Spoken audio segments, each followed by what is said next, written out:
Well, greetings. Nice to see you again. I'm here with Phil and Keen, who's doing the filming, and I've been put upon the naughty step for a while, and Bad boy. I won't go into that too much, but here we are in Wednesbury Central, and the reason for coming to this particular building is that we have found ourselves in hot water through what I would term the secret societies, in their collaboration together, in their fraternising, and the high up peoples in these groups know what they're doing, and we're faced with difficult situations. Now, everyone's free to believe what they want to believe and do what they want to do, but when it comes to the point that their behaviour then begins to affect the simple people who want to be left alone to live their lives in freedom, then it becomes problematic. Now, throughout England, in fact the United Kingdom, in fact the world, any sizable town and city will have buildings like this. This is St. Bartholomew's Masonic Hall. Now, I remember in my hometown of Leicester, near the station on London Road, I used to see a very large building with the windows dulled, with men in briefcases walking in and out the door. I often wondered who they were and what they were doing, and again, it was a Masonic hall. And you think, well, what harm do these people do? Well, to the average people in it, they're there for business connections. They're there to better financially their own lives. This is the reason why many people go into it. And I'll bring Phil in at this point, say a few words. Yeah, well, we all know it goes on. I've spoken to a few, and they're a lower scale, and they're just like us, really. Yeah. Again, they're usually business owners. They've come into where I work, and we've got chatting, quite freely. And I wouldn't say they're malicious or nothing like that. The lower end ones, like you say, they're trying to better themselves in business. Yeah. But they've actually spoken to me what goes on, and again at the lower end, and they've said you're quite welcome to visit a hall anytime you want, as long as you ask. You can go in and take photographs, which I was very near doing before. Yeah. Just for, especially this one, because of obviously Wednesbury and some of the artefacts I've got from Wednesbury. I thought it'd be a good idea to go in and actually picture it. I'm not too sure now, but yeah, they're probably presenting themselves in a better light. well, yeah. For the average person who goes into it, from, I mean, I've got a book here by a chap called Jim Shaw called The Deadly Deception. This guy was a 33rd degree Mason, Knight Commander of the Court of Honour, past Worshipful Master of the Blue Lodge, and a past Master of all Scottish Rite bodies. This guy left it, he got to the top and he left it. Now, for most of the people that go into it, they do a certain amount of degrees, up to about 6 degrees, and then you start paying for the different rites, the blue rite, the Scottish rite, and you pay for all the levels that you go up. And because some people don't want to spend their money like that, they're happy and content to stay with the charitable deeds done. I'm going to say they do a lot of charity as well. Yeah, the Shriners particularly. And they're unaware of what's really going on.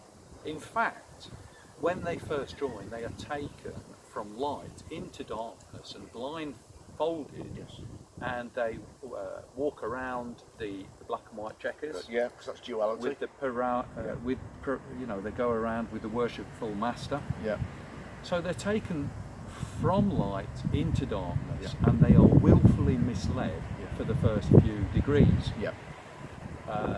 As they go up more and more, then they begin to come across things. Now, I just want to read two brief clips.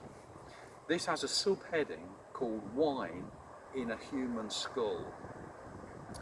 Jim Shaw writes here, he says, when it was time for the final obligation, we all stood and repeated the oath with the representative candidate administered by the Sovereign Grand Inspector General. We then swore true allegiance to the Supreme Council of the 33rd degree, above all other allegiances, and swore never to recognise any other brother as being a member of the Scottish Rite of Freemasonry unless he also recognises the supreme authority of the Supreme Council. One of the conductors then handed the candidate a literal human skull, upside down with wine in it. With all of his candidates repeating after him, he sealed the oath, "May this wine I now drink become a deadly poison to me, as the hemlock juice drunk by Socrates, should I ever knowingly or wilfully violate the same oath." He then drank the wine. A skeleton, one of the brothers dressed like one, he looked very convincing, then stepped out of the shadows, threw his arms around the candidate, and then we continued the sealing of the obligation by saying, "And may these cold arms forever encircle me, should I ever knowingly or willfully violate the same." The Sovereign Grand Commander closed the meeting of the Supreme Council with the mystic number, striking with the sword 5 times, 3, 1, and then 2 times. After the closing prayer, we all said, "Amen, amen, amen," and it was over. Now, this is very interesting. Now, under another heading, he says, prominent men took part. He says, there were some extremely prominent men there that day, including a Scandinavian king, 2 former presidents of the United States, an internationally prominent evangelist, 2 other internationally prominent clergymen, and a very high official of the federal government, the one who actually presented with me the certificate for the 33rd degree. Some made only brief appearances, others stayed much longer. However, they didn't do much mixing or socialising with us, except for those whom they already knew. Even though these celebrities weren't extremely brotherly, it was still quite an experience for me just to be associated with them. It was easily the largest gathering of such prominent and influential men of which I have ever been a part. And then there was a banquet and various things. Here's the point. He's mixing with European royalty. He's mixing with 2 former presidents of the United States. Does it stay 2? And, sorry? Does it stay 2? Doesn't, no. And then highly recognised clergymen involved as well. Now, this confirms, although we don't need it confirming, but it confirms this cabal of evil and their connections with one another. Now, we're finished at this place. We're going to walk a little bit and we're going to pick up a very strange building on top of a hill, a windmill with a very strange esoteric type of feel about it. So join us on the next one as we head up the hill. Marty Bucko! Bucko! Okay. Carry on where you left off, right? Yeah. Okay, so here we are again. We've walked up the hill and feel we're at this place, which is most unusual for somewhere like Wednesbury. You can see this is not your normal sort of building. Any idea what that means? The Latin labor omnia vincit. Well, we know Leasite is veritas vincit, and that is something to do with the truth, isn't it? It's got the night on it as well. This building has windmill type things on the front. There are religious type of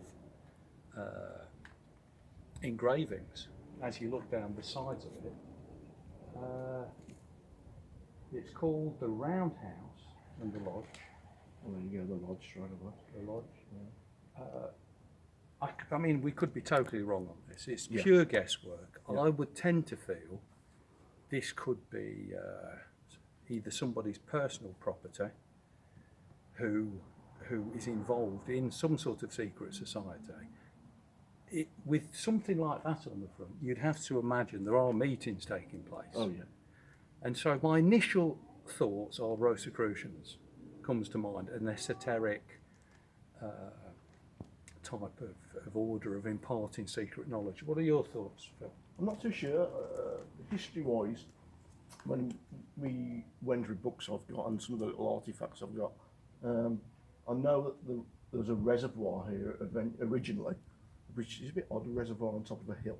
I Yes. suppose that's so you can pump the water down, I suppose. Yeah. But so it stands on the site of the reservoir. So I don't think, is there something in that as well? I don't know. Don't know. I'm not sure. Yeah. But yeah, you can't. The only part we'll get a view of the actual windmill is if we walk It's down the little the side alleyway, bit. and you'll We'll walk just down. about see it. If you carry on filming, It's not. You don't get much of a view, Yeah. but Yeah. it's very, very, very odd. I don't think the sails actually rotate. No. I don't think they do. And the building bit on the top, that's quite interesting. Yeah. Oh, yeah, you can see the sails there. But I don't think they turn. I've No. never seen it turn. A lot of it was made with recycled sort of stuff, apparently, from what I've heard, yeah. I know the windmill was. Yeah. Oh, right. Okay.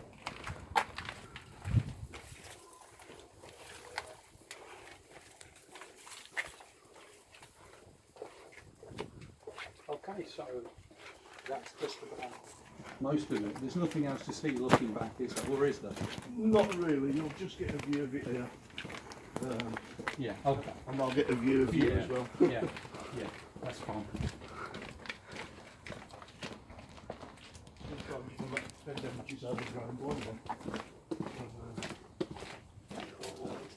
Brilliant anymore. Not bigger and bigger. Oh, there you go.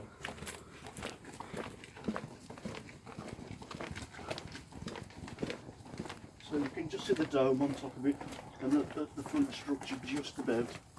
The dome, it sounds like the exactly. prisoner, isn't Exactly, yeah. it? So here we are. If you come back here, actually, Yeah, you'll get quite a better shot of it. Yeah, yeah, there you are. So, Yeah, yeah, brilliant. that's it. That's it. It's very strange. Okay, and then we will just say, be seeing you. Be seeing you. Okay.